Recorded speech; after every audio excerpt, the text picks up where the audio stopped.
સત્યના માર્ગે જવું પડે ને. માતાજી જે ના પૂજાતી હોય તેને પૂજવી પડે ને. પછી મને કે માતાજી અમારે ક્યારે સારું થશે?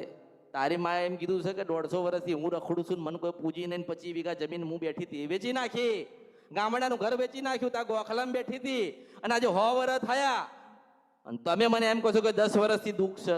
તો 90 વર્ષનો હિસાબ કોણ હાલશે? એનો હિસાબ મોટો થાય ને. તમે માણસ ધરતી ઉપર આવ્યો ને, જ્યારથી આવ્યો ને ત્યારથી હાય હાય કરે. રોતો રોતો આવ્યો ને રોતો રોતો જાય છે. બોલો, રોતો રોતો આવ્યો. હું જોઉં છું, રોતા રોતા આવ્યા છે ને રોતા રોતા જાય છે.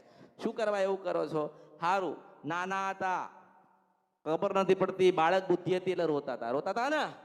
અત્યારે બધું હોવા છતાં માણસ રોવો છે. તો એમ કહું છું કે તમારામાં જ્ઞાન નથી ને એટલે તમે રોવો છો. ભગવાને સારું ઓઢવાનું આલ્યું, સારું ખાવાનું આલ્યું, સારું રહેવાનું આલ્યું, પણ તમને જીવતા ના આવડે એમાં હું શું કરું? ભગવાન શું કરશે?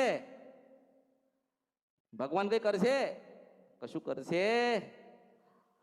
તમે કર્મ જેવા નથી કરતા જેથી કરીને ભગવાનને મજબૂર થવું પડે તમને કલ્યાણ તમારું સારું કરવા માટે.